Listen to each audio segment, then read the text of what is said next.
On va commencer l'enseignement. Le secret du royaume.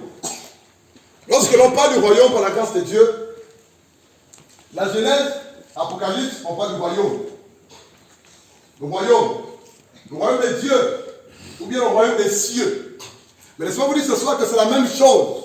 Que tu écoutes ou que tu entendes. Royaume de Dieu, royaume des cieux, c'est la même chose. C'est la même chose. Arrêtez un peu de beaucoup philosopher en fait, avec la parole de Dieu. C'est la même chose. Bon, les uns vont dire que le royaume de Dieu, c'est différent des royaumes des cieux. Ça, c'est leur affaire. Il y a deux courants là. Ils veulent expliquer ce qui n'est pas explicable. Ça, c'est pas nécessaire. Mais lorsqu'on parle du royaume des cieux, c'est la même chose que le royaume de Dieu. Et voilà quoi. Lorsqu'on parle du secret du royaume, il faut comprendre ce qu'est le royaume. Lorsque nous parlons du royaume par la grâce de Dieu, cela renvoie simplement à la sphère ou au territoire dans lequel, alléluia, Dieu règne. Dieu règne. Dieu règne. Le territoire, la sphère, la zone ou l'endroit où Dieu règne. Israël symbolisait le royaume de Dieu parce que Dieu régnait en Israël. Alléluia. C'est un territoire conquis et vraiment Dieu régnait avec le pouvoir, l'autorité là-dessus. Et lorsqu'on parle du royaume des cieux ou de Dieu dans la Bible, précisément dans la Nouvelle Alliance, cela renvoie une personne, Jésus-Christ de Nazareth. Le royaume de Dieu renvoie aussi à Christ et Jésus.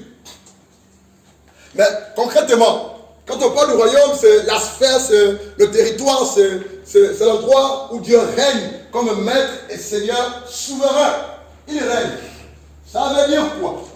Là où nous sommes assis là, si c'est Jésus-Christ qui est Dieu qui règne, c'est le royaume de Dieu. Oui, frère. Le royaume de Dieu, c'est l'endroit, c'est le lieu, c'est un territoire où Dieu règne. Amen. C'est le royaume des cieux. Donc, un endroit, un lieu, un territoire peut être le royaume de Dieu. Amen. Alléluia. Mais Christ dit, le royaume de Dieu est proche de... Lorsqu'il dit que le royaume de Dieu est proche de vous, est venu vers vous, ça veut dire quoi? Le royaume de Dieu est venu vers vous, ça veut dire quoi? Jésus-Christ est venu vers vous. Ou la manifestation de la gloire de Dieu est venue vers vous. Je vous lirai Matthieu chapitre 12. Dans Matthieu chapitre 12, la Bible dit que lorsque Jésus a chassé un démon, qu'est-ce que Jésus a dit après? Le royaume de Dieu est venu vers eux. Donc lorsque vous voyez la manifestation de la gloire de Dieu, c'est que le royaume de Dieu est manifesté là. Ça c'est parce qu'il y a quelqu'un qu'on comprend. À chaque fois que le démon est chassé au nom de Jésus, un malade est guéri au nom de Jésus. Alléluia. Quelque chose se fait quelque part dans le corps au nom de Jésus. C'est palpable et c'est visible. C'est le royaume de Dieu qui est manifeste.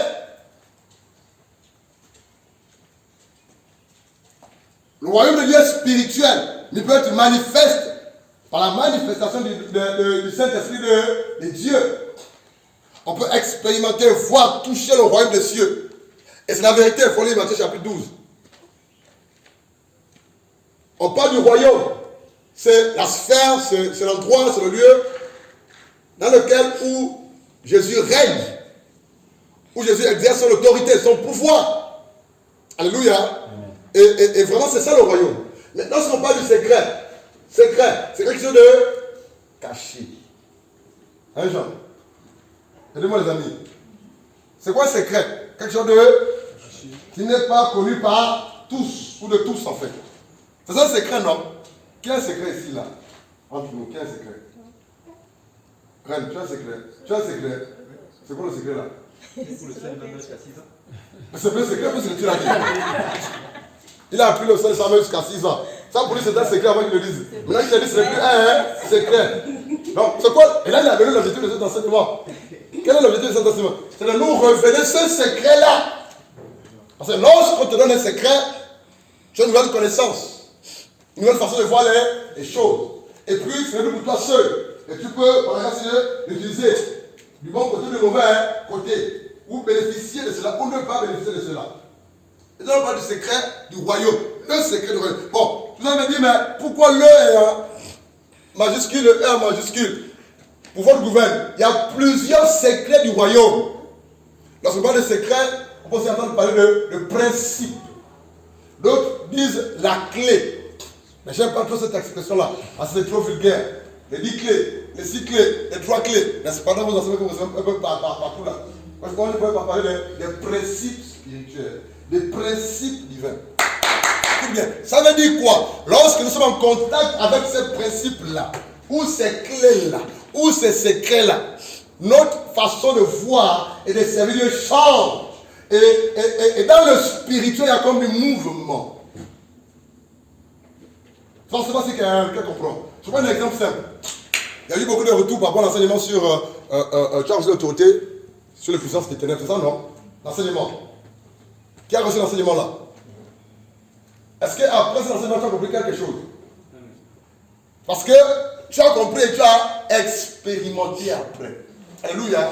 Et lorsque tu as compris l'enseignement, que tu l'expérimentes, que tu vois les résultats, tu dis waouh, j'ai compris la clé ou le secret. Maintenant ou dorénavant, tu agis en fonction de ce que tu as compris. C'est alors que, par la grâce de Dieu, dans le spirituel ou dans le surnaturel, rien ne peut plus t'effrayer ou t'effréner. Amen.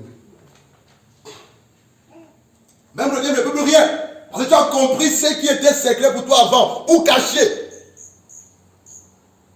Et maintenant, Dieu attend juste de toi que tu mettes ça en pratique, en musique. Et c'est là le problème. Depuis que l'on prêche l'évangile par la grâce de Dieu, plusieurs choses sont données.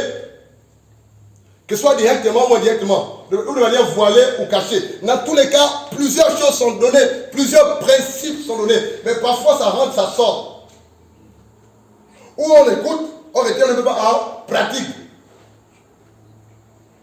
Il y a une question à poser. Quelle clé? Là, qui a une clé? Donne-moi une clé, s'il vous plaît. Lancez-la-moi rapidement une clé. Quelle clé? C'est la clé de ça?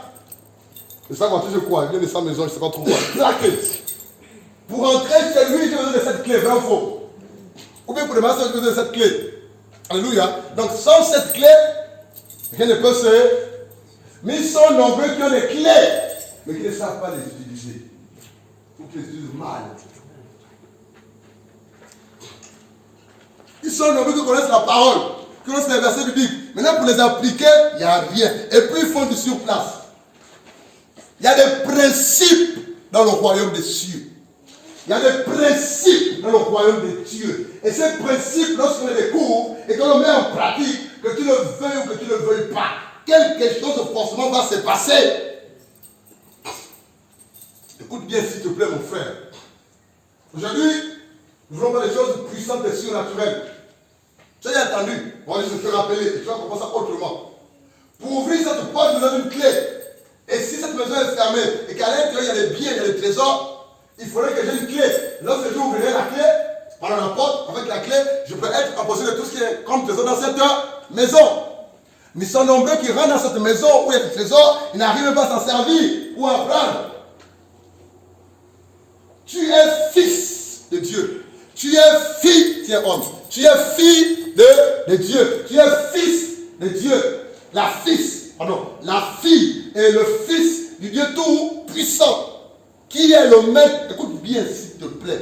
Qui est le maître de ce royaume? Jésus-Christ de Nazareth. Mais toi et moi, nous avons pour père ce même homme-là, Jésus-Christ de Nazareth. La Bible dit de lui qu'il règne dans les cieux, sur la terre et sous la terre. Ça veut dire quoi? Que spirituellement parlant, toi aussi tu règnes avec lui. Tu n'as pas compris en fait. Vous ne voulez pas comprendre. Même quand c'est clair, vous refusez de comprendre. Tu m'as dit, mon chat, partage-leur ce que je t'ai appris, ce que tu as compris. Pour qu'ils grandissent, pour qu'ils bénéficient des meilleures productions de mon pays. Isaïe 1,19, allons-y. On n'est pas encore dans le secret, allons-y, Isaïe 1,19. Je vais obéir à l'esprit de Dieu, Isaïe 1,19. Allons-y s'il vous plaît.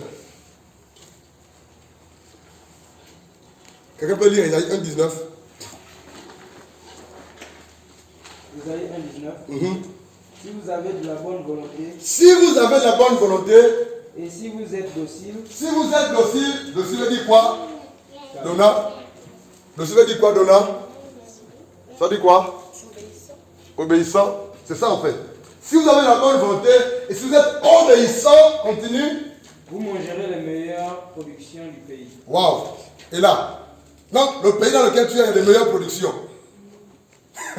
Qui le savait? Qui le savait? Mais Dieu te dit que si tu as la bonne volonté,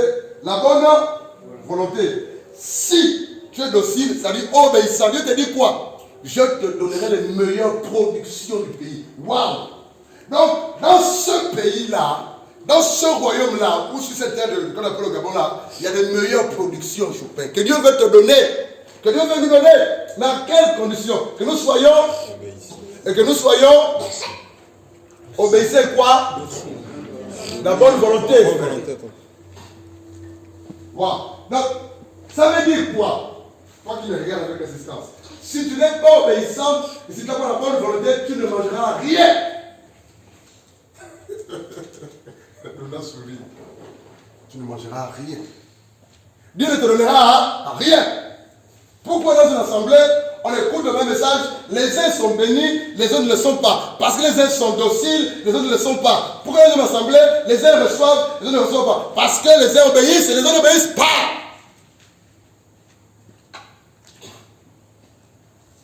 Oh mais marche, toi tu es béni, hein. Après de commencer le ministère, on voit ça, tu es béni, hein. Vraiment Dieu avec toi, hein. À peine commencer, frère, écoutez-moi bien. Victor, écoute-moi bien. Depuis le mois de juin, Chopin, écoute-moi bien. Depuis le mois de juin, ma fille, qu'est-ce que tu as? Tu t'étouffes, qu'est-ce que tu as? Pourquoi tu t'étouffes? Tu sens le corps comment? C'est depuis quand? Depuis le matin. Quoi, tu n'as pas bien dormi. Mais qu'est-ce qui s'est passé entre le matin et maintenant? Parce que depuis qu'elle est comme ça, elle est comme ça, elle est comme ça. C'est que c'est tant de douleur, quoi. Dis-moi, c'est quoi le problème? Tu veux pleurer, ne pleure pas, ne pleure pas. Elle dit qu'elle s'étouffe. Tu as mangé le matin. Tu as mangé quoi à midi? Hier nuit, tu as mangé. Tu as bien dormi la nuit. Qu'est-ce qui s'est passé la nuit? On t'a étouffé la nuit, on t'a étranglé. On t'a poursuivi la nuit. Hein? C'est ça le problème. Tout ce qui se passe la journée, ça se passe la nuit. Et la journée, on exécute ça. Qu'est-ce qui s'est passé la nuit? Tu peux parler. Est-ce que tu peux parler? On t'écoute. Maman, le temps court. On n'a pas commencé l'enseignement. En fait, j'ai fait un cauchemar où je suis allée voir mon fils maintenant. Il s'est noyé, je suis allée le sauver. Et toi aussi, tu t'es noyé un peu. Tu dois le sauver. C'était difficile. Non, c'était pas difficile. Tu respirais dans le bien. Non. Tu étouffais aussi un peu. Non. D'accord. Mets ta main là.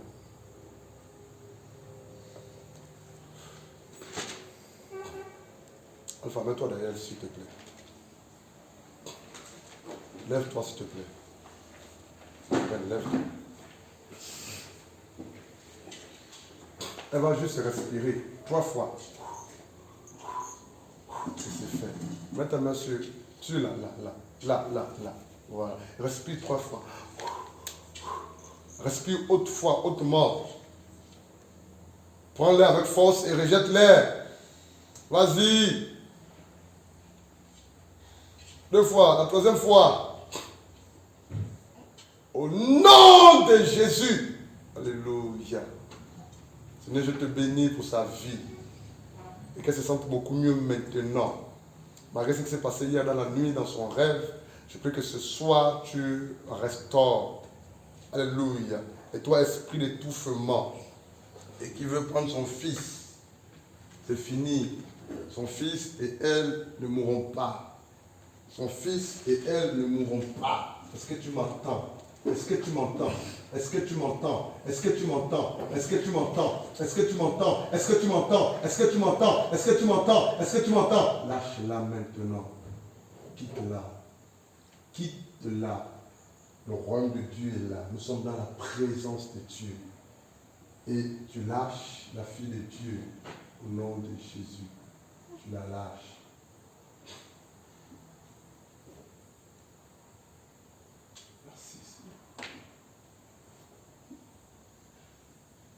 Qu'est-ce qu'on disait déjà? On disait quoi? Le mois de juin. Le mois de juin. Le mois de juin a fait quoi? Depuis le mois de juin. Et puis il a fait quoi? C'est tout. Ah, j'ai oublié, hein. Non, c'était C'était quoi? Frère Blanchard. À peine commencé. Le ministère maintenant a pas commencé. Et après, vous avez attaqué depuis le mois de juin. Vous avez attaqué. C'est ça, non? Oui, c'est ça. Je sens comme le feu de la poitrine. C'est fait. On disait qu'appel commençait, on voit les fruits, les résultats. Et puis, l'autre dit qu'il a touché à gauche, il a touché à droite. Et de là, Alpha, laisse-la assise un moment. Tends son pied là. Mets-le assise à l'aise. Voilà. Voilà. Ce Dieu se vient exigeant. Je vais vous le dire. J'espère que je vais leur dire ça. Depuis le mois de juin, jusqu'à maintenant, je te demande d'arrêter Blanchard. Il me l'a dit. Depuis le mois de juin, Dieu m'a dit, chaque semaine, tu prends tant de jours de jeûne à sec de prière. Je dis, ça c'est pas Dieu qui parle. N'est-ce pas? Ça c'est pas Dieu. À partir de maintenant, Blanchard, moi les jours, jusqu'à ce que je demande d'arrêter, chaque semaine, tu prends tant de jours de jeûne de prière à sec. Je dis non, c'est pas possible. Tu t'es trompé. En fait, ça veut dire chaque mois, je prends tant de jours de jeûne à sec de prière. Il dit non, je dis chaque semaine. Je dis Seigneur, est-ce que tu sais que dans chaque mois, il y a 4 semaines? Il dit, mais c'est moi qui ai créé le mois de juillet. Je connais, tu ne m'apprends rien. Je te dis chaque semaine. Je dis, Seigneur, ça veut dire que chaque semaine, première semaine, deuxième semaine, troisième semaine, quatrième semaine, tant de jours de... Parce que je veux supporter. Il me dit, fais-le. Les choses qui arrivent. Tu ne t'arrêtes pas jusqu'à ce que je te demande de t'arrêter. Tu as un problème, Gabriel? Tu as un problème? Pourquoi tu ouvres la bouche? Hein? Non. C'est compliqué. Vous savez qu'il est tout feu, il a du mal à respirer. En fait.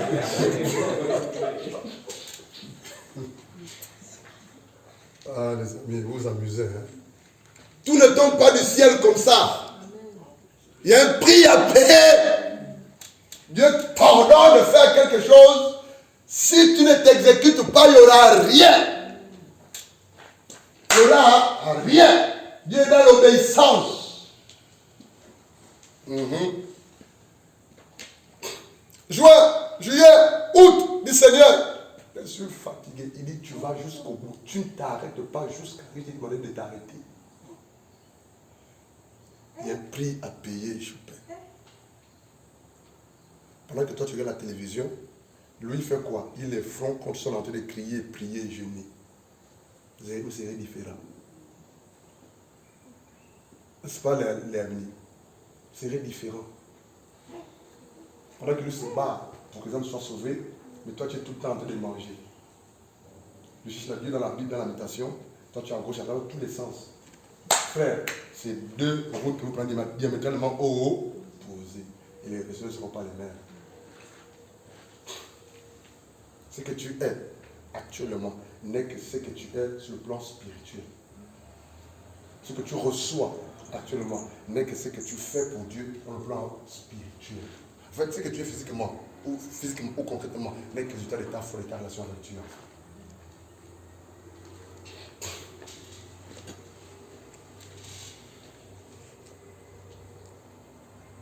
Mais pendant ce temps-là, je te dis, travaille, va à gauche, va à droite, fais ceci. Mais fatigué.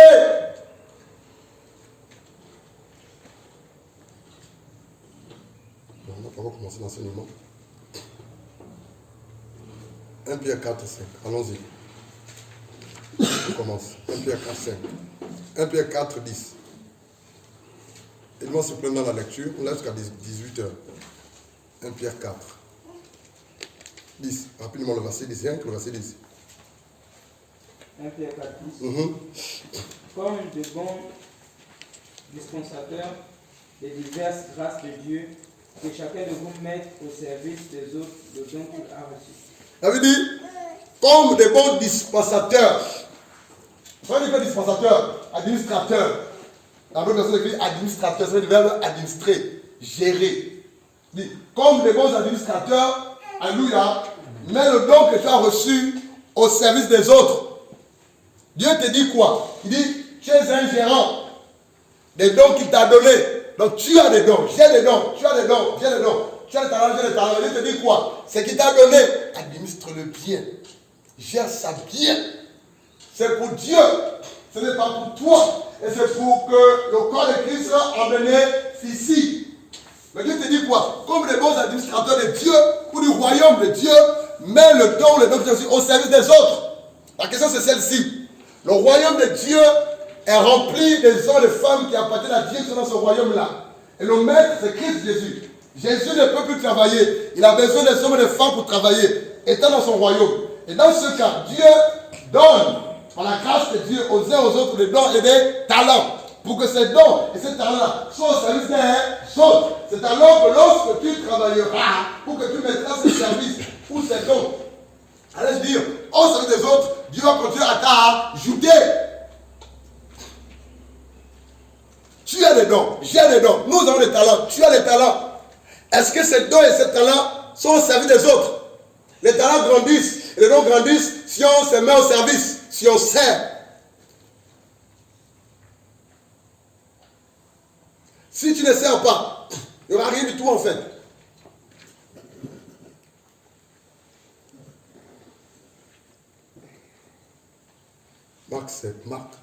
Marc 4, allons-y. Marc 4. Tu vas comprendre. Lis-nous le verset 35 à 41, s'il te plaît. On rentre dans le vif du sujet, le secret du royaume. Marc 4, 35. Ce même jour, sur le soir, Jésus leur dit, passons à l'autre bord. 36. Après avoir renvoyé la foule, ils l'emmenèrent dans la barque où il se trouvait. Il y avait aussi d'autres barques avec lui. 37. Il s'éleva un grand tourbillon, et les flots se jetaient dans la barque, au point qu'elle se remplissait déjà. Et lui, il dormait, à la poupe sur le coussin. Ils se réveillèrent et lui dirent, Maître, ne t'inquiètes-tu pas de ceux que nous périssons? 39. S'étant réveillé, il menaça le vent et dit à la mer, Silence, tais-toi. Et le vent cessa, et il eut un grand calme. 40. Puis il leur dit, pourquoi avez-vous ainsi peur? Comment n'avez-vous point de foi?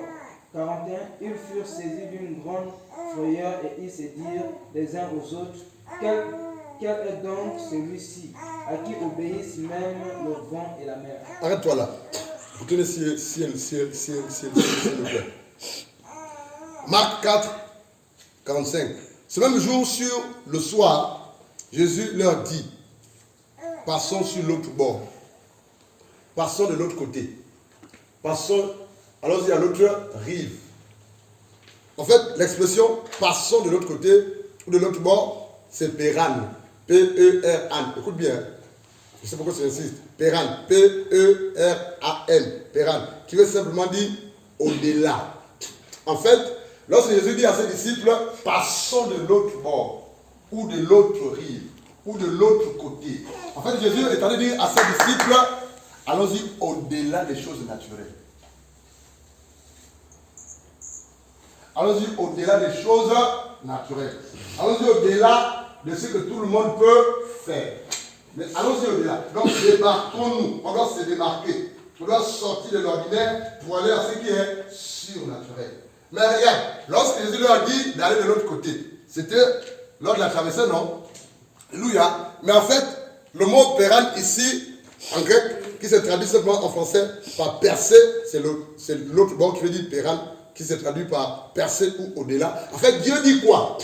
En passant par cette épreuve-là, écoute bien s'il te plaît, en passant par cette épreuve-là, la traversée de la mer étant dans la barque, vous allez avoir une autre percée de la chose. La foi chrétienne. En fait, il a dit, je vous amène au-delà de ce que vous avez appris et connu. Par quoi? Par l'épreuve de la traversée. La Bible dit, écoute bien s'il te plaît, la Bible dit, au verset 35, il dit au verset 35, Il dit au verset 35, ce même jour sur le soir, Jésus leur dit, passons sur l'autre bord. Allons-y au-delà de ce que vous savez déjà. Parce que par le canal de la traversée, vous allez traverser une épreuve. Et au travers de cette épreuve-là, vous allez aller au-delà de ce que vous connaissez déjà, de ce que vous avez reçu déjà. Et Jésus leur dit, voilà quoi. Allons-y de l'autre côté. En fait, c'est comme si Jésus pouvait leur dire, jusqu'à présent, je vous ai gardé dans l'ordinaire. Maintenant, je vous amène dans l'extraordinaire, dans le surnaturel. Écoute, mais pour aller dans le surnaturel ou dans l'extraordinaire, il fallait qu'il traverse une preuve. Ça veut dire quoi? La percée de ta foi, ou le transfert, ou le voyage que tu as dans le surnaturel, passe par l'épreuve. Passe par l'épreuve. Passe par l'épreuve. Passe par l'épreuve. Donc, il y a des épreuves par lesquelles Dieu te fera passer parce que tu as amené au-delà du surnaturel ou au-delà du naturel, je veux dire. Mais ça veut dire quoi? Si toi tu interprètes mal cette épreuve-là, ou cette traversée-là, ou cet obstacle-là, tu vas passer à côté. En fait, Jésus voulait dire à ses disciples, à partir de maintenant, alléluia, on va aller dans une autre dimension. Mais pour avoir accès à cette nouvelle dimension, il faudrait d'abord commencer par cette épreuve-là.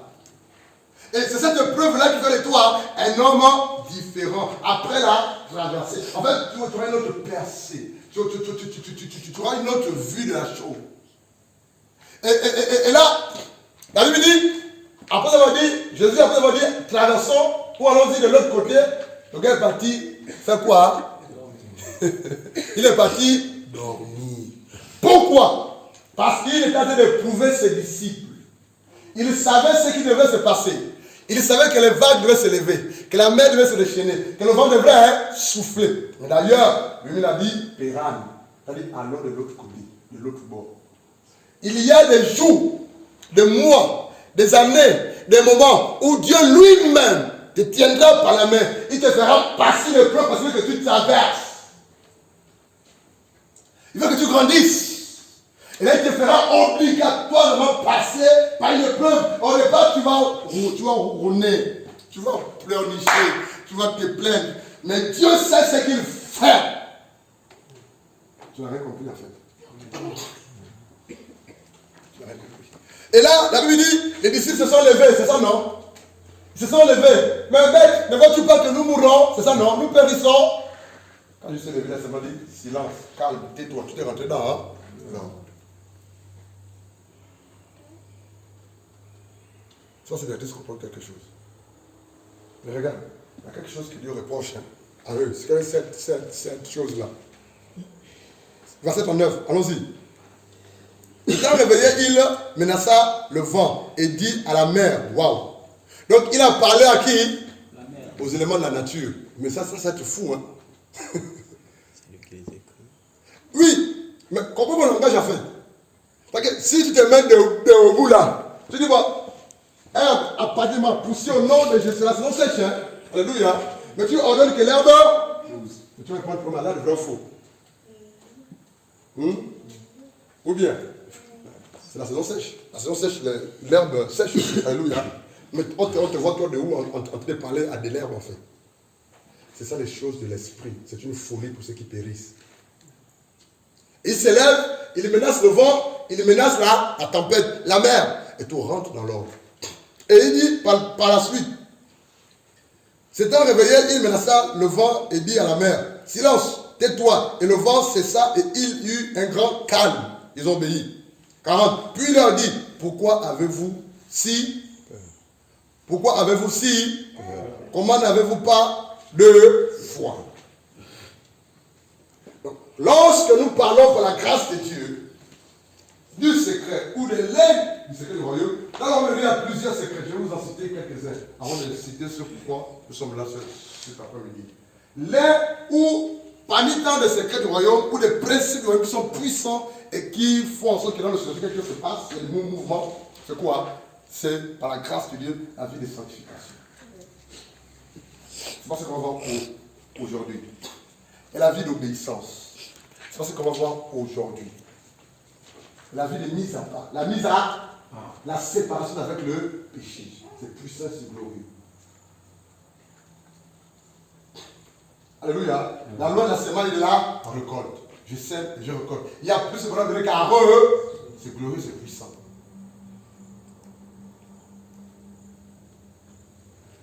Le royaume de Dieu est gagné de plusieurs principes. Mais c'est pas de cela dont on va voir ce soir. Autre principe, ou autre clé du royaume. Léo. À part ce qu'on a cité là. La crainte de Dieu. Autre principe, autre clé. Victor. Alpha qui est fatigué. On se voit en fait. Leslie. Aidez-moi les amis. On va avancer alors. Il dit, au verset 40, puis il leur dit, pourquoi avez-vous peur? Pourquoi avez-vous si peur? Comment n'avez-vous point de foi? En fait, le secret de tous les secrets du royaume est la seule chose qui réjouit et qui touche le cœur de Dieu, de tout ce qu'on a cité là, c'est la foi. Tu n'as pas compris en fait. La foi. Et ce n'est que par la foi que Dieu peut nous amener de l'autre côté. Ce n'est que par la foi que Dieu peut nous révéler les choses profondes du royaume. Ce n'est que par la foi que le Christ Jésus peut être d'accord avec nous et être réjoui. Ce n'est que par la foi que par la grâce de Dieu tu peux être distinct ou distinct de l'autre frère. C'est dans le Seigneur. C'est la foi. Et je te rends compte tout à l'heure là que la foi est la seule chose qui étonne et qui touche le cœur de Dieu.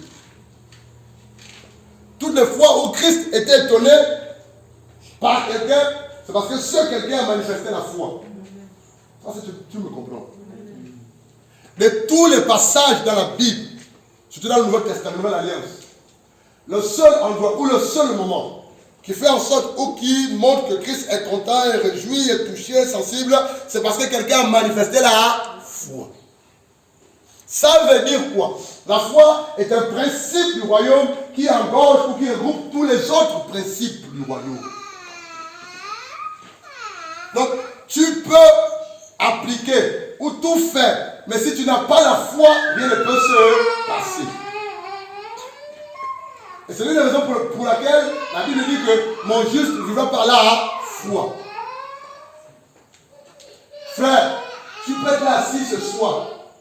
Tu peux faire beaucoup de choses pour Dieu et par Dieu. Si tu n'as pas foi en Dieu, c'est vain, c'est zéro, c'est cadeau, c'est nul. Le cœur qui est agréable à Dieu, c'est le cœur qui a foi en Dieu. Au-delà de tout obstacle, de toute difficulté, de tout problème, de tout souci, de tout obstacle.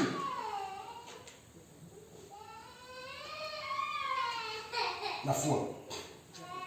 Et vous allez vous rendre compte que durant toute votre vie, toi en tant qu'enfant de Dieu, né de Dieu, alléluia, le diable va passer tout son temps à combattre ta foi, à semer le doute, l'incrédulité.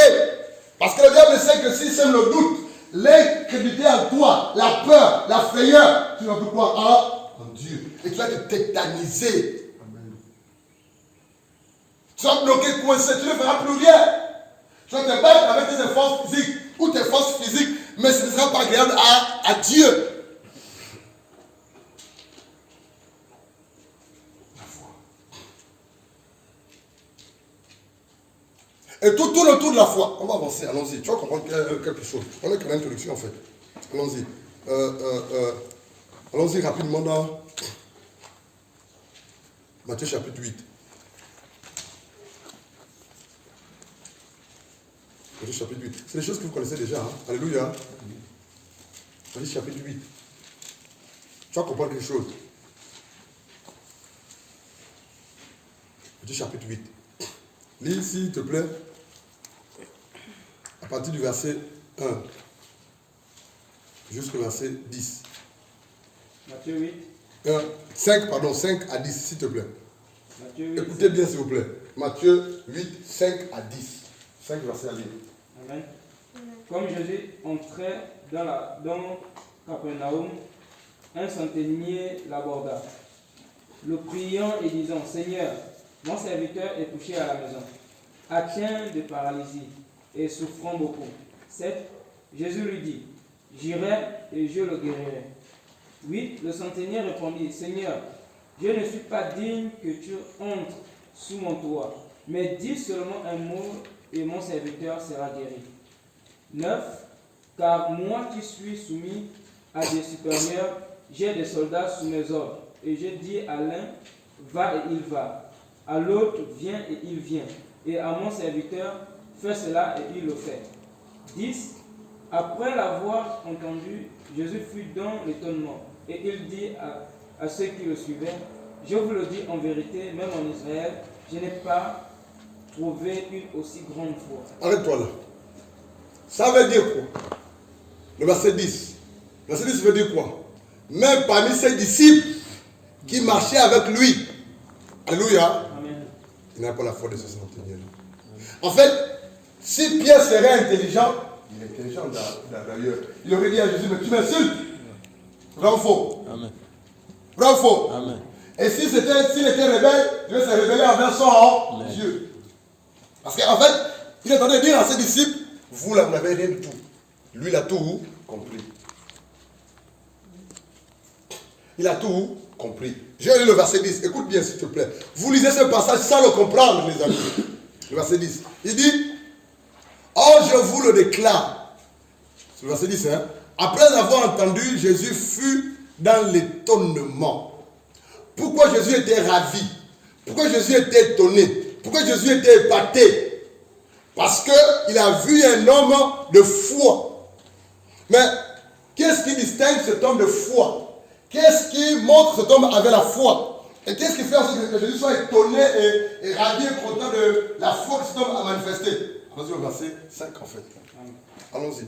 Il dit au verset 5, comme Jésus entrait dans Capernaum, un centenier l'aborda. Un centenier, c'était un général ou un soldat qui a sa gouverne sans guerrier, pardon, sans soldats, sans militaires. On appelle centenier ou centurion, c'est la même chose. Et ce centurion ou ce centenier vient vers Jésus. Regarde, il avait un besoin. La Bible dit, comme Jésus entrait dans Capernaum, un centenier l'aborda. 6. Le priant et disant, Seigneur, mon serviteur est couché à la maison, atteint de paralysie et souffrant beaucoup. Waouh! Cet homme centenier était compatissant. Écoute bien, mon ami, écoute bien. Pardon? Il dit en fait, selon son grade, il pouvait s'en passer de lui parce qu'il avait plusieurs, mais il s'est soucié. Il s'est soucié de son inférieur. En fait, ce centenier avait un soldat qui était malade. Et il avait compassion de ce soldat-là. Il s'est dit, il faut qu'il guérisse. Et qu'est-ce qui se passe? C'est la compassion qui naît. Et la compassion, c'est l'amour. C'est la miséricorde. Et la Bible dit qu'il était compatissant, il compatissait. Et il dit, il alla vers Jésus, il dit à Jésus, il faut que tu viennes guérir mon soldat. Mon soldat. Mon soldat. Jusqu'à présent, Jésus n'était toujours pas étonné ou ravi de lui. Alléluia. Mais ça commence par la compassion. Et il continue, le verset suivant, s'il te plaît, quelqu'un peut lire. Verset 7.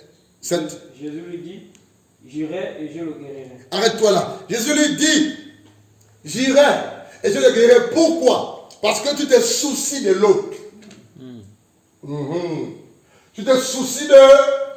À chaque fois qu'une personne, qu'il soit pauvre, riche, alléluia, même païen ou chrétien ou non chrétien, quand il se soucie de la créature de Dieu, de l'autre, Dieu se soucie de lui. C'est un principe universel. Ça n'a rien à voir le fait d'être chrétien ou païen. Quand tu investis dans la vie de l'autre, Dieu s'investit dans ta vie, le Dieu créateur. Il ne cherche pas d'abord à savoir si tu es chrétien ou païen. Mais ce qui l'intéresse, c'est ce que tu fais pour venir en aide à sa créature humaine. Voilà pourquoi ceux qui l'ont compris travaillent plus dans l'altruisme. le fait d'aider les autres. Il dit, Jésus lui dit, j'irai et je le guérirai.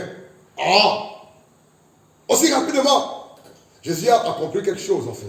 Et il dit par la suite, verset 8, le centenier répondit, Seigneur, je ne suis pas digne que tu entres sous mon toit. En fait, ce centenier s'est senti tellement quoi? Inférieur, indigne. Le mot c'est ça, indigne. Il s'est dit, ma vie est tellement sale que ce grand Dieu n'a pas le droit de venir rentrer chez moi. Ma vie est sale, je suis indigne. Je ne mérite pas, Seigneur, que tu viennes dans ma maison. Je suis indigne de te recevoir. Je ne mérite pas de te recevoir. Mais nous, parce qu'on a un peu la grâce, on a un peu la connaissance, on a un peu l'argent, on a un peu les biens, on a un peu les diplômes, on a un peu. On joue aux orgueilleux, aux fiers. Monsieur centenier romain, qui avait sous sa garde 100 soldats, qui voulait que l'un de ces soldats soit guéri. Jésus dit, je viendrai, je te dis, non, je ne suis pas digne. Waouh, quelle humilité. Il dit, je ne suis pas digne que tu viennes chez moi. Et là encore, Jésus n'est pas étonné. Ça n'étonne pas Jésus. Il n'est pas étonné de ce qu'il dit. Mais il continue. Le centenier répondit, Seigneur, je ne suis pas digne que tu entres sous mon toit. Mais dis seulement un mot, et mon serviteur sera guéri. Là encore, ça ne touche pas Jésus. Hein? Il dit, dis seulement un mot. Dis seulement un mot. Il y a un chant que vous aimez chanter comme ça. Dis seulement un mot. Vous ne comprenez même pas la profondeur de ce chant-là. Dis seulement un mot. Dis seulement un. J'ai dit à Dieu, je ne veux plus faire de prières. Quand on m'appelle au téléphone pour prier. Papa, je te dis quoi hier? Va, c'est fait, non? Tu es venu avec toi dans la maison. Il va, c'est fait. C'est fait ou c'est pas fait? C'est fait. Au nom de Jésus. Amen. Oui, mais je suis fatigué. Je suis sorti même sur la douche. Oh, il y a quelqu'un. Oui, papa, va, c'est fait. Je n'ai pas prié. Il dit, c'est fait, va. Va dormir en paix, va manger. Hein. Tu as mangé hier soir? Oui, j'ai mangé. Parce qu'il n'a rien mangé plus en fait. Le cœur me chauffait. C'est bon, papa, on a compris. C'est fait. Alléluia. C'est fait. Laisse-tu faire rire ta fille, Leslie? C'est fait. C'est fait. Et il dit au verset 7, le centenier répondit, Seigneur, je ne suis pas digne que tu entres sous mon toit. Mais dis seulement un mot, et mon serviteur sera guéri. 9.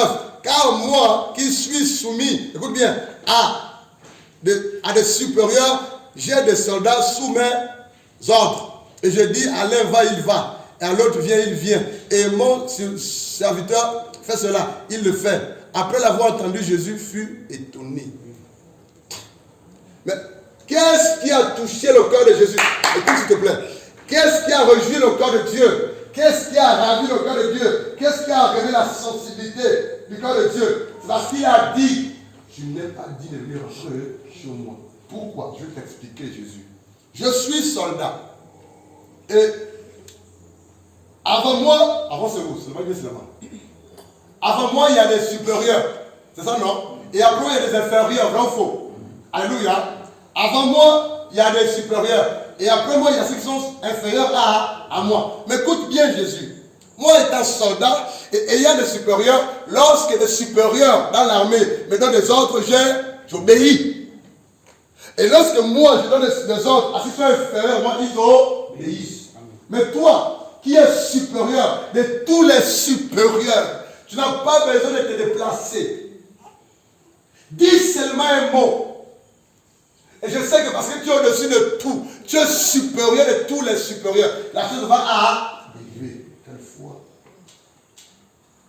En fait, il ramène ce qui se passe à l'armée dans la foi. Dans l'armée, c'est l'obéissance. C'est les ordres. En fait, il fait dire à Jésus, Seigneur, c'est toi qui as tout créé. La même façon qu'il y a l'armée physique, il y a aussi l'armée spirituelle. Et dans l'armée physique, on s'inspire de l'armée spirituelle. Et dans l'armée physique, lorsqu'un général ou un capitaine donne un ordre, lorsque le général donne un ordre au capitaine, ou le capitaine donne un ordre au lieutenant, qu'est-ce qui se passe? Ils obéissent. Même s'ils ne sont pas d'accord, mais ils obéissent à cause de l'ordre hiérarchique. Et là, le gars dit à Jésus, je suis soldat, j'ai les supérieurs et j'ai les qui sont inférieurs à moi. Quand mes supérieurs me donnent des ordres, j'obéis. Et quand je donne des ordres à ceux qui sont inférieurs à moi dans le corps, dans l'armée, ils obéissent. Par conséquent, toi tu es le supérieur de nous tous, de tous les supérieurs. Quand vous êtes déplacé, dis ce même mot et la chose va arriver. C'est ça la foi. Il a reconnu, Sophia, que Jésus qui est en face de lui est supérieur à tous et à toutes choses. Est-ce que tu le réalises? Est-ce que tu réalises que Jésus est supérieur? C'est parce qu'il est supérieur et qu'il est au-dessus de tout et de toutes choses, il peut ordonner la chose arrive. C'est le verset que tu lis mais que tu ne comprends pas la portée. Il y a une relation de supériorité et d'infériorité. À chaque fois que tu pries ton Dieu, si tu regardes que toi tu es inférieur à lui, qu'il est supérieur à toi, tu dis Seigneur, tu peux tout faire. Et à chaque fois qu'il t'ordonnera de faire quelque chose, tu vas te soumettre. Il y a une relation de supériorité et d'infériorité. Et ce centurion romain a compris que celui qui est en face de moi est le supérieur de tous les supérieurs. Tu n'as rien compris, mon frère. Il est supérieur. C'est l'autorité des autorités. Il y a aussi une relation d'autorité et de soumission. C'est ça la foi. Regardez, c'est quoi la foi? C'est la relation qu'il y a entre le supérieur et l'inférieur. La relation qu'il y a entre l'autorité et la soumission. En fait, c'est quoi la foi? La foi, c'est croire que celui qui est supérieur à moi, quel que soit ce qu'il vient de faire, sachant qu'il le fait, il me dit, sur le fondement de la parole de Dieu, si j'obéis, c'est que c'est Dieu que je réjouis. Donc je me soumets. Est-ce que tu comprends quelque chose? Et là, tu comprends ça? La foi chrétienne, c'est une relation, Sophia, entre le supérieur et l'inférieur. La foi chrétienne est une relation entre l'autorité et la soumission. Il y a un qui a l'autorité, il y a un qui se soumet à l'autorité. Si tu ne te soumets pas à l'autorité, tu ne peux pas être béni. Ce garde-là avait son gars qui était malade. C'est alors qu'il va vers Jésus, il dit à Jésus, il est malade. Jésus dit, je partirai le guérir. Il dit, non, tu n'as pas besoin de te déplacer pour ça. Tu es tellement grand, tu es tellement supérieur au-dessus, tu as tellement d'autorité. Dis seulement un mot. Et je sais, moi, à cause de mon travail, lorsque celui qui est au-dessus de moi me donne des ordres, j'obéis. Et lorsqu'il donne des ordres, celui qui est inférieur à moi obéit. Toi, qui es au-dessus de tout ça là, si tu ordonnes quelque chose à arrivera. C'est ça la foi.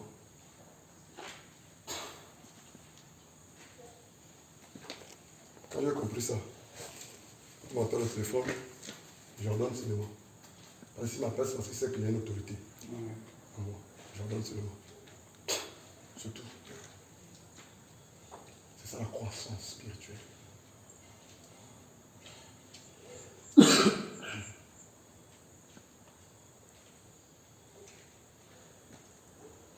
La foi, c'est une relation d'autorité et de soumission. La foi, c'est une relation de supérieur et d'inférieur. Sur la foi en notre Dieu qui est supérieur à tout et en toutes choses, alléluia, son autorité va se manifeste. On va jouir de ses bienfaits. Ce qui prouve que tu n'as pas foi, Leslie ou les autres, c'est parce que tu ne te soumets pas à l'autorité et à la supériorité de Christ. Et ce qui prouve que tu n'as pas foi, c'est parce que tu ne te soumets pas à l'autorité des hommes que Dieu a établis sur toi et sur nous. Ce qui fait que si tu ne te soumets pas à l'autorité que Dieu a établie dans toi, tu ne peux rien recevoir. La bénédiction est ce qui découle du respect qu'il y a entre le supérieur et l'inférieur. Je reconnais que sur le plan spirituel, alléluia, Jésus est au-dessus de tout. Il est Dieu. Je me soumets à lui. Et se soumettre à lui, se soumettre à sa parole. Et si je me soumets à Dieu, par conséquent, le cœur de mon va être réjoui. Et tout ce que Dieu demanderait, il n'a pas besoin de se placer. Il fait quelque chose à lui. 2. La bénédiction, c'est le fait de se soumettre aux hommes que Dieu a établis devant nous, pour nous conduire. Si j'obéis et que je me soumets, pas dans le sens d'adorer, mais parce qu'il sert Dieu, alléluia, à ce que Dieu a établi, donc je me soumets à Dieu. C'est alors que, lorsque je viens vers cet homme pour qu'il prie pour moi, parce que je me soumets et que je me connais inférieur à cause de l'autorité que Dieu a donné, Dieu va agir. Tu étouffes encore. Lève-toi un peu. Est-ce que tu étouffes encore? Lève-toi un peu, s'il te plaît. Pose la question si elle étouffe encore. Pourquoi tu ne t'étouffes plus? Pourquoi tu ne t'étouffes plus? En fait, parce qu'elle a cru que lorsque Dieu est pour elle, au nom de Jésus agira. C'est ça la foi. Si ne croyez pas que Dieu m'a mandaté, si je prierai, je le sais. Amen. C'est tout fait. C'est tout. C'est ça la foi. Tu peux t'asseoir. C'est ça la foi. C'est un principe divin. C'est glorieux. C'est merveilleux. Et là, remarquez que toutes les personnes qui sont allées vers Jésus, là, je dis, ta foi t'a guéri. Ta foi t'a sauvé. Ta foi t'a sauvé. Ta foi t'a guéri. Ta foi t'a sauvé. La foi. Et là, si tu n'as pas foi en Dieu, et si tu ne crois pas que celui que Dieu a établi devant toi, le Seigneur de Dieu, il peut libérer les paroles. Rien ne se fera.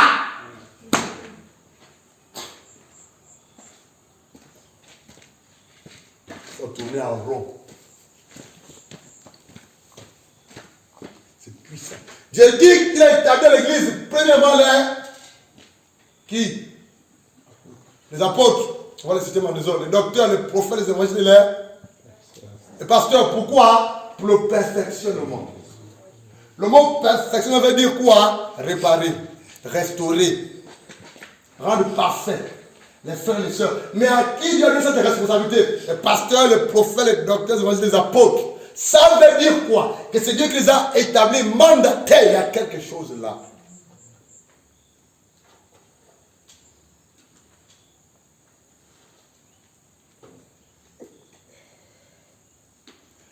Perfectionner veut dire quoi? Équiper aussi. Le fait que tu es assis ou assise, ou que tu écoutes ce que c'est dit, Dieu est en train de t'équiper. Amen. C'est ça aussi, perfectionner. Pourquoi Dieu t'équipe? Parce qu'il sait qu'après, toi tu vas rentrer dans ton service, dans ton ministère. Mais qui Dieu a établi pour le faire? Pasteur, prophète, évangéliste, docteur, apôtre. Ça veut dire quoi? Méfiez-vous des vrais serviteurs de Dieu.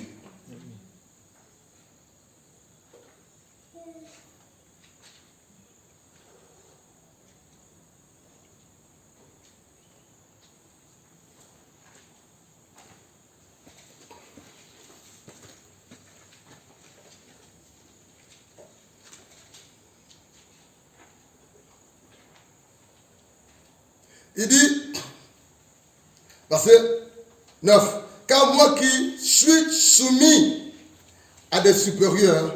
Donc, si Jésus a écouté cet homme parce qu'il était soumis à son supérieur, qui? Jésus de Nazareth. Il dit, si moi je suis soumis à mes supérieurs, continue s'il te plaît, continue. J'ai des soldats sous mes ordres. Et je dis à l'un va et il va. À l'autre viens et il vient. Et à mon serviteur fais cela et il le fait. Il dit, moi je suis soumis à des supérieurs. La même parce que je suis soumis à mes supérieurs, ceux qui sont inférieurs, moi aussi se soumettent par conséquent. Moi qui suis soumis. Et ils sont soumis. Alléluia. Moi je suis soumis à toi Jésus. Donc agis. Verset 10, dis s'il te plaît la conséquence. Après l'avoir entendu, Jésus fut dans l'étonnement. Et il dit à ceux qui le suivaient, je vous le dis en vérité, même en Israël, je n'ai pas trouvé une si grande foi. Le mot foi, grande foi n'est pas important. Mais ce qui est important, c'est que cet homme a manifesté la foi. Et c'est parce que ce temps, on manifesté la foi que le cœur de son Dieu, de notre Dieu, a été réjoui. Il était étonné. Étonné de quoi? Épaté, émerveillé, content, réjoui. En fait, ce n'est pas le mot foi qui a fait que le Seigneur soit réjoui. C'est ce que l'homme a Manifesté. Donc, ce qu'il a manifesté n'est que le résultat de sa foi. En fait, tu n'as pas la foi, tu n'as pas la foi parce qu'il dit que j'ai la foi. J'ai la foi parce que je pose des actes, je manifeste des actes de foi. Oui, Jean, des actes de foi, est-ce que tu les manifestes? Des paroles de foi, agissements de foi, des langages de foi, des actes de foi, des actions de foi, est-ce que tu les manifestes? Je vais vous dire quelque chose, hein. Tout ce que vous voyez là, l'œuvre là, ce n'est que l'œuvre de la foi et de l'obéissance au nom de Jésus. Tout ceci chapeauté par la grâce de Dieu. C'est tout. Rien n'a commencé avec un centime. C'est juste l'obéissance à ce qu'il a dit dans le secret. C'est tout. Et c'est pas fini. Question. On va aborder le dernier point. Question.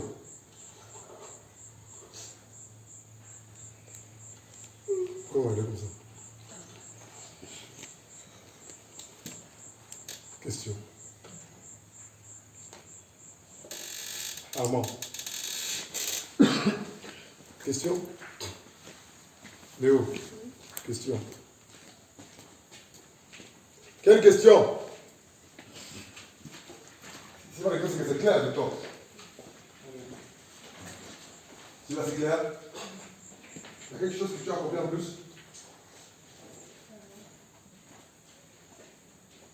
Il y a quelque chose que tu as reçu en plus? Tu as compris quelque chose en plus? Il n'y a pas tout de même les deux. Elle a une question, pose ta question. Papa, j'ai vu dans un passage de la Bible où on parlait du don de la foi. Est-ce que c'est différent de la foi, de croire à quelque chose? D'accord. Lorsqu'on parle du don de foi, c'est dans 1 Corinthiens chapitre 12 là-bas, c'est un don spirituel, le don que donne l'Esprit de Dieu, qui manifeste l'Esprit de Dieu. Alléluia. C'est la foi surnaturelle. Tout le monde ne l'a pas. Mais tout le monde a la foi qui consiste à... Tout le monde peut avoir le Seigneur, la foi consiste à être au nom de Jésus. Mais le don de foi, don de foi. Le don de foi, c'est un don spirituel. C'est le don qui émane, qui vient du Saint-Esprit de Dieu. Et le Saint-Esprit de Dieu veut se manifester ou se manifeste par ce qu'on appelle le don de foi. Mais qu'est-ce que c'est? C'est une foi surnaturelle qui vient spontanément pour accomplir ce puissant et glorieux. Amen. Là où l'un se bloque, mais toi ayant ce don-là, manifesté par le Saint-Esprit, tu passes, mais lui il est bloqué. Et c'est par le don de foi que les miracles se font en fait. Les miracles, disons les délivrances. Le don de foi. Parce que pour que l'Esprit de Dieu se manifeste, ou pour que le don de foi, qu'on appelle le don spirituel, le don de foi se manifeste, il faudrait que ça vienne de l'Esprit de Dieu. C'est une fois que se déclenche, poussé par le Saint-Esprit, pour accomplir un miracle puissant et surnaturel.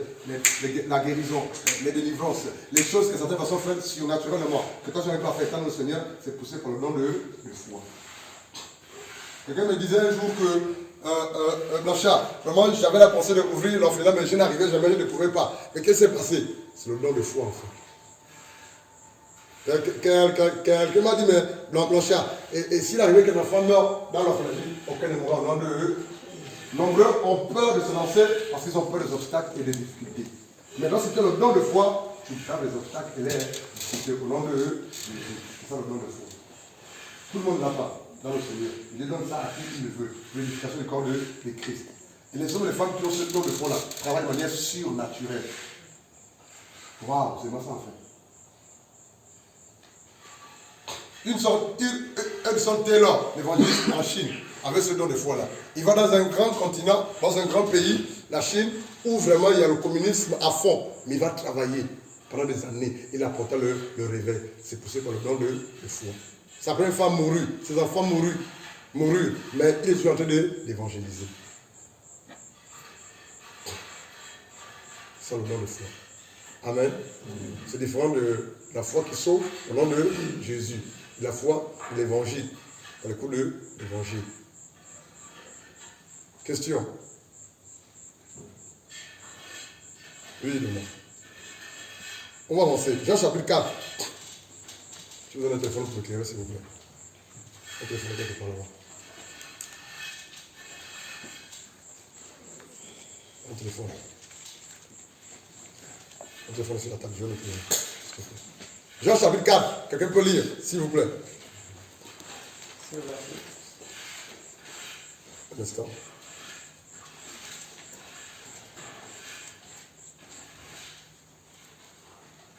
Chaise. Non, il m'adresse à celui qui t'allait chez le téléphone. Il a compris. Jean chapitre 4, à verset 46. 24, 46.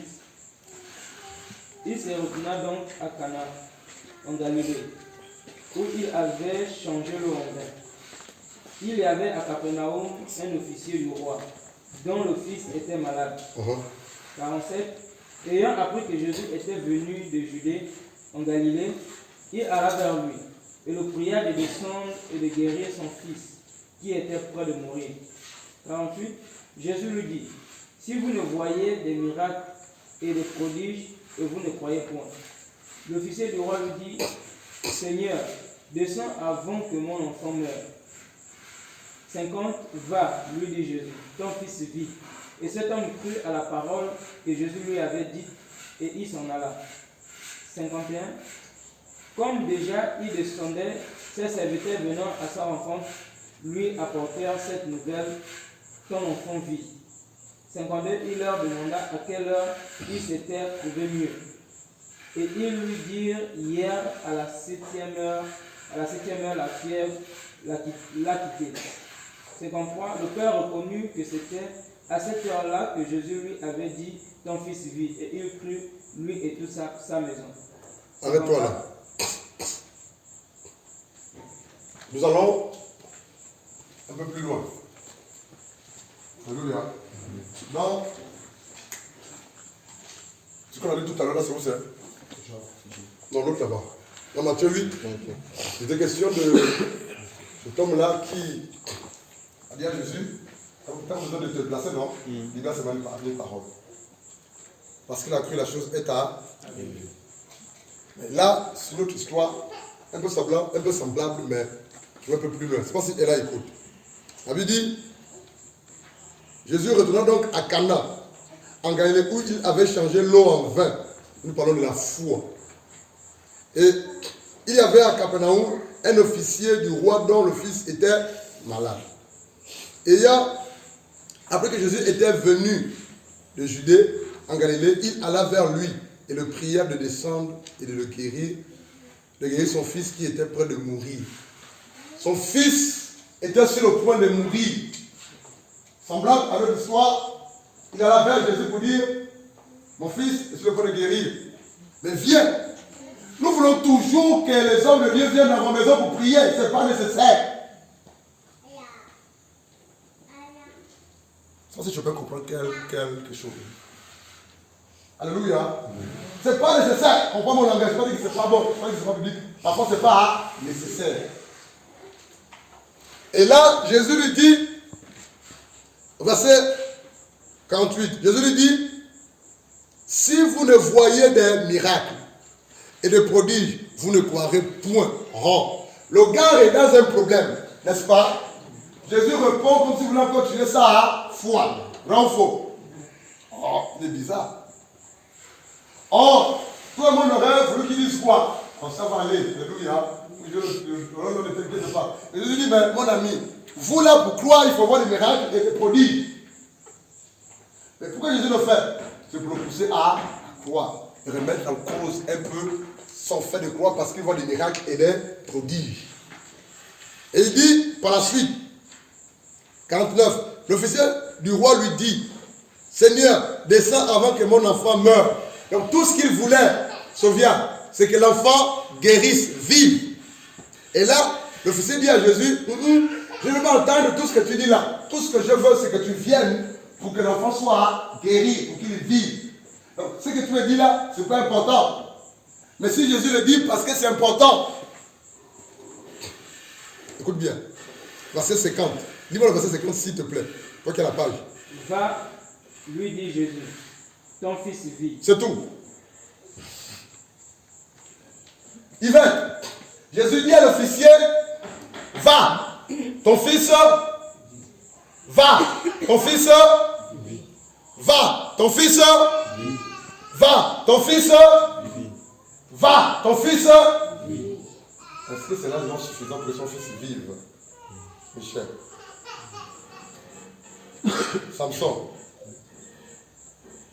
mon ami, ne dis pas que parce que c'est écrit. Mais honnêtement, est-ce que c'est largement suffisant pour que ton fils vive? Juste après avoir dit, va ton fils vive, rêve.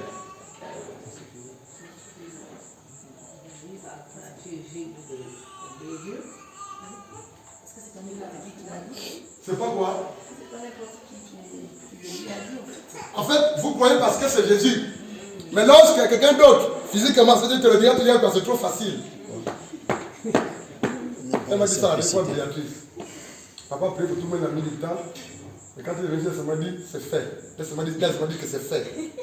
Elle est Béatrice. Elle avait dit ça la dernière fois, à la veille de prière. Hein, Béatrice? J'avais dit que l'homme l'a prié beaucoup pour tout le monde, il a mis du temps aussi prier pour tout le monde. Mais quand je suis venu vers elle, elle m'a dit, va, c'est fait. Une petite prière comme ça, là, va, c'est fait.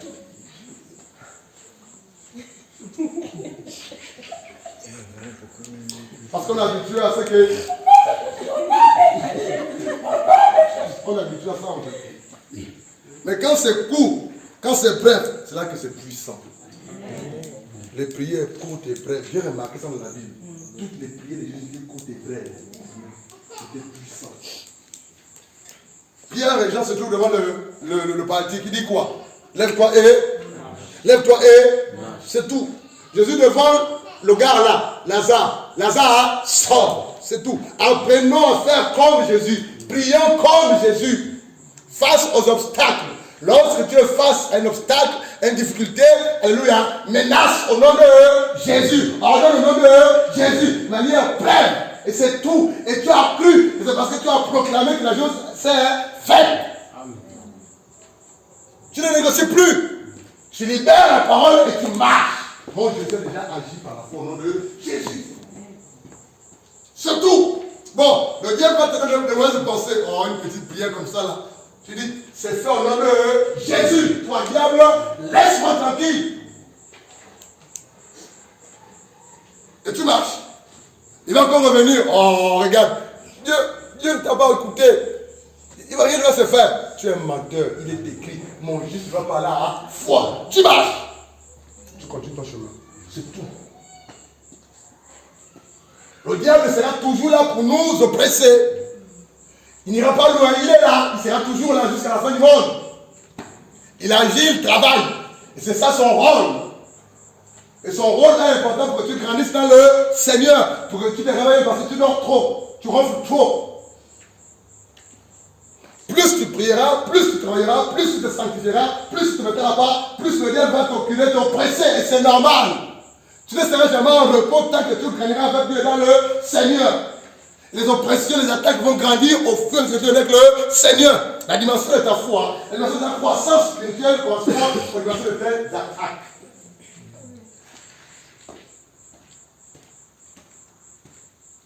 Alors, si toi tu te réjouis parce que tu dors bien la nuit sans attaquer, tu as un problème, réponds-toi. Si la nuit tu dors bien en paix sans être attaqué, ta foi est malade. Parce qu'un enfant est d'être dérangé par le diable, secoué par le diable, attaqué par le diable. Ça prouve que Dieu est avec toi et que tu ne rêves que du diable.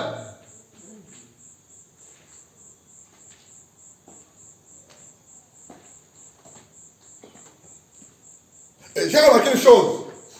Quand il y a un problème qui surgit face à moi, une difficulté, un obstacle, ou lorsqu'il y a un souci, c'est là que Dieu agit. C'est que je vois la gloire de mon Dieu. Et à chaque fois qu'il y a un souci par rapport à l'œuvre de l'orphelinat, Dieu se glorifie, bénit son œuvre. C'est là que Dieu se glorifie. On ne connaît pas Dieu. Tu ne seras seras jamais en paix. Tant que tu as accepté Jésus de Nazareth, la paix selon le monde, tu ne l'auras pas. Et la paix selon Dieu, oui, tu l'auras. Mais tu ne seras pas en paix selon le monde. Tu seras persécuté. Tu seras persécuté. Tu seras persécuté. Tu vas être en guerre tout le temps. Tu ne vas plus dormir. Tu ne vas plus être en paix. Le diable va te persécuter. Les humains vont te persécuter. Les preuves vont arriver. Les soucis vont arriver. Les obstacles vont arriver. Et là, tout ça, Dieu se glorifiera si tu es fidèle. La foi doit être là. Parce que frère Francis est là. Amen. Il dit, au verset 50, va lui dire Jésus, ton fils vit. Et cet homme crut à la parole que Jésus lui avait dite. C'est quoi la foi? La foi, c'est croire à la parole de Dieu. C'est quoi la foi? La foi, c'est croire à la parole de Dieu. C'est quoi la foi? La foi, c'est croire à ce livre, le contenu de ce livre-là. Jésus lui a dit, va, ton fils est guéri. Il n'a pas cherché à savoir, est-ce que vraiment ce qu'il a dit, c'est vrai? C'est mon fils là-bas en train de mourir, il a maigri, il est tout maigre depuis, il a allongé, il est mangé depuis 2 semaines. Est-ce que ce que Jésus a dit c'est vrai? Il a seulement dit, va, ton fils est guéri. Est-ce que c'est vrai? Non. Avant que je ne croie, il faut que j'aille voir mon fils guéri. Il a dit, va, ton fils est guéri. Et sur le fondement de la parole de Dieu, il disait, va, ton fils est guéri, il est allé. Il avait dit quoi? Il crut, il s'en. C'est quoi la foi? Croire à la parole de Dieu et agir. C'est selon.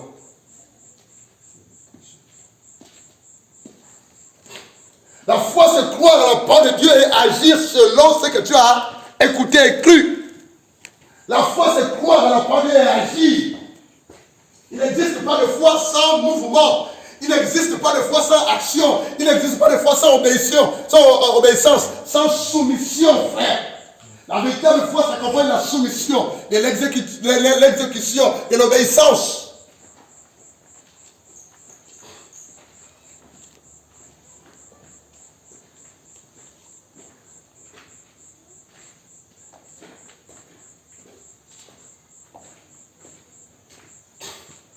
C'est tout. La Bible dit, va lui dire Jésus, ton fils vit. Jésus n'a pas vu son fils. Il n'a pas juste savoir comment son fils a dormi, ou s'il a maigri, s'il a grossi, s'il a gauche. Il a dit, mon ami, va, ton fils vit. La Bible dit, et cet homme crut à quoi? À la parole que Jésus lui a dit. Et s'en alla.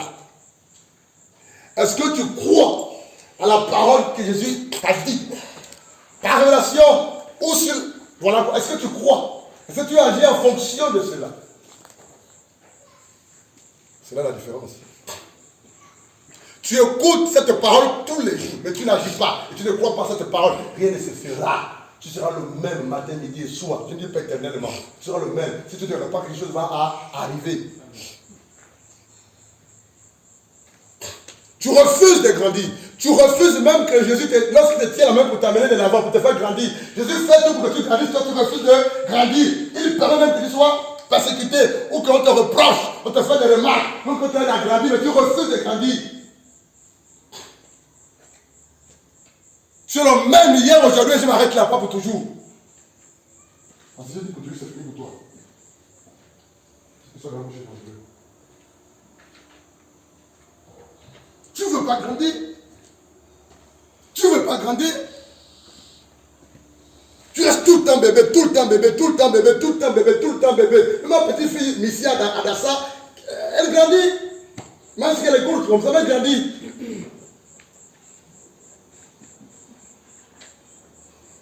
C'est sérieux, frère.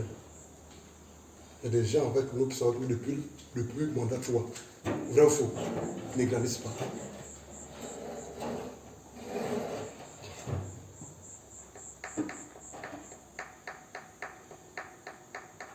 Va. Va. Ton fils est guéri. Retiens tout. La Bible dit, il s'en alla.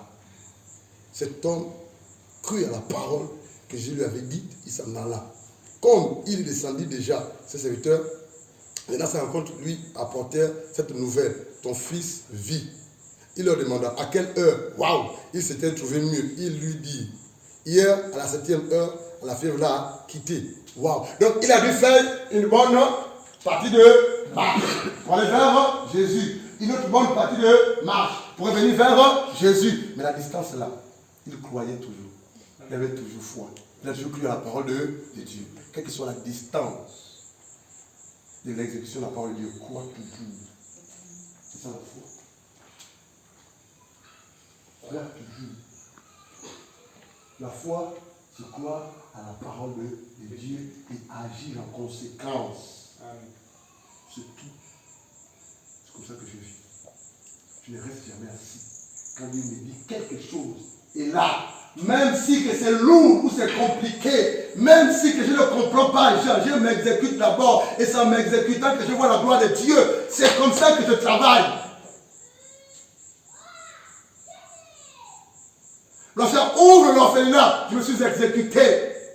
Lorsqu'on commence une église, je me suis exécuté. Lorsqu'on va en mission, je me suis exécuté. Lorsqu'un jeune va à gauche, va à droite, fais ceci, fais cela. C'est tout ce que je fais, il n'y a rien d'extraordinaire. C'est ça la foi qui réjouit le corps de Dieu, qui étonne et qui parle de Dieu. C'est ça le secret du royaume. Hier, nous étions ici, c'est hier au camp. C'est quand nous étions ici, là, quand dimanche. On a fini l'intercession 18h. J'étais assis au fond, je suis avec frère Béatrice Linda. Après le temps d'intercession, je me dis, Blanchard, parle de cela. C'est du royaume, la foi. C'est tout. C'est tout. La foi. Arrêtez de poser des questions, vous dites de foi là. La foi, de manière simple, c'est quoi à la parole de Dieu et agir en conséquence. Tu lis, tu crois et tu agis. Dieu te parle, tu écoutes, tu crois et tu agis. Agir, c'est s'exécuter, c'est obéir. C'est être en mouvement. Que Dieu vous bénisse. Je termine.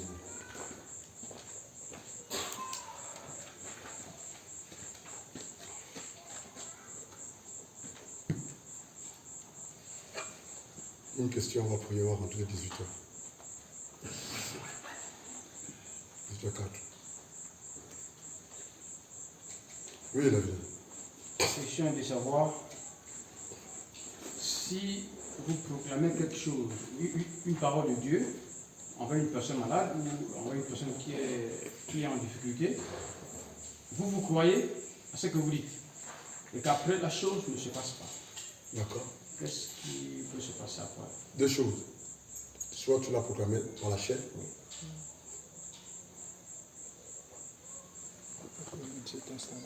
Et c'est pas Dieu. Mais quand c'est poussé par l'esprit, quand tu as des relations avec Dieu, une intimité avec Dieu, ce que tu diras. En fait, c'est pas toi qui prévois la chose en fait. Alléluia. Tu es en train de parler, puis quelqu'un te dit, dis ceci. Alléluia. Tu libères la parole.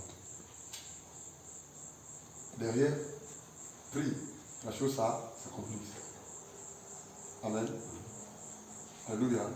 Il y a des choses que des serviteurs de Dieu diront à votre sujet. Alléluia. Il faut croire que ce qu'il a dit au nom de Jésus, cela a arrivé. Si tu ne crois pas, cela n'arrivera pas. Il y a plusieurs témoignages comme ça. Ce que je vous dis, c'est la vérité. Mais croyez d'abord à la parole de Dieu. Il peut arriver qu'un jour tu lises la Bible et que pendant que tu lis un verset, paf, Dieu te dit fais ceci. À qui cela est déjà arrivé? Tu lis la Bible et paf, Dieu illumine le cœur, les yeux de ton cœur. Il te dit fais ceci. Tu vas remarquer que si tu fais, il y aura des résultats.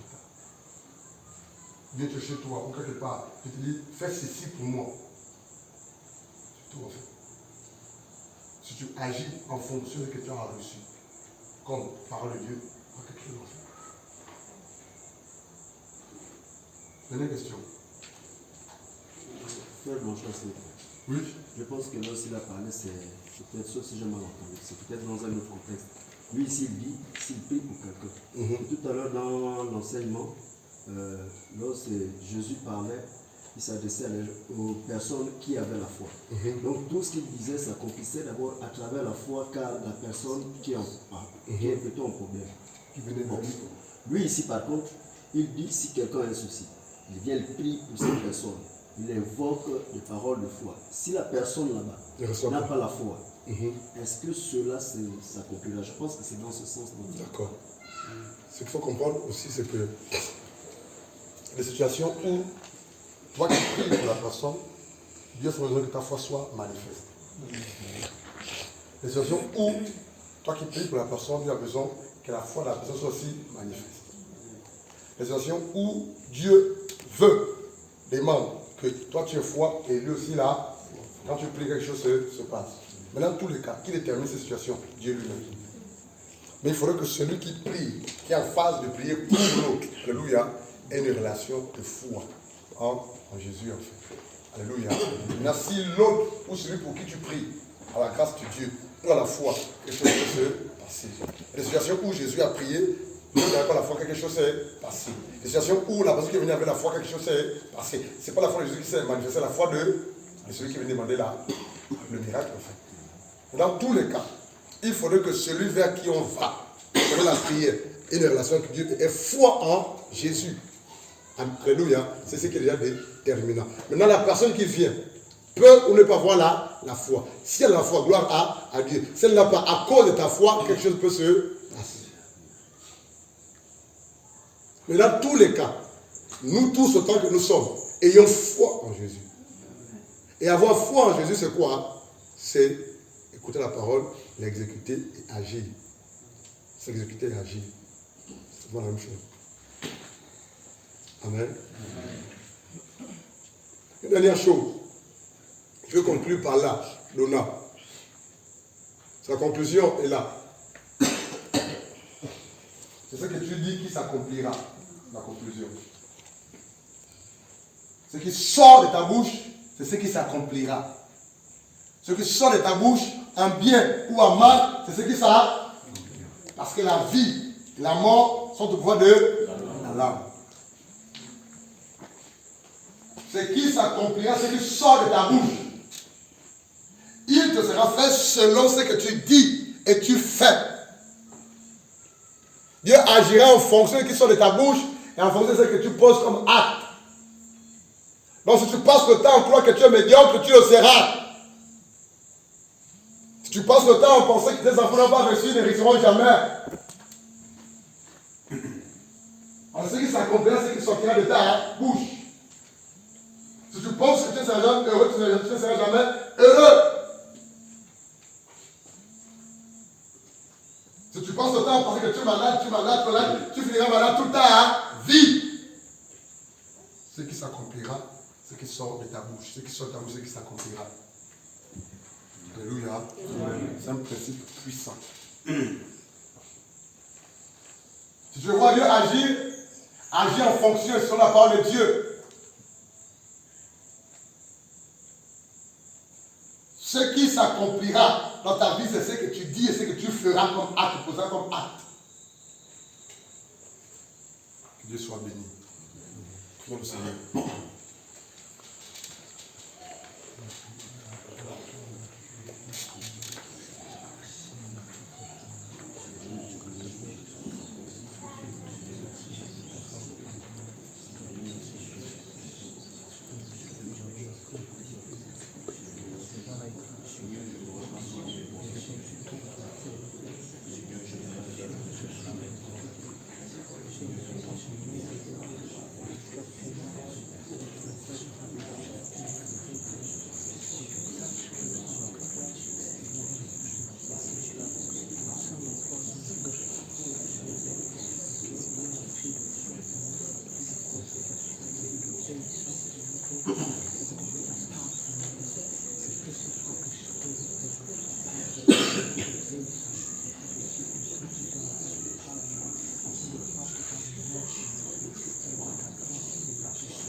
Venez montrer que quelqu'un est faveur de Jésus, s'il vous plaît.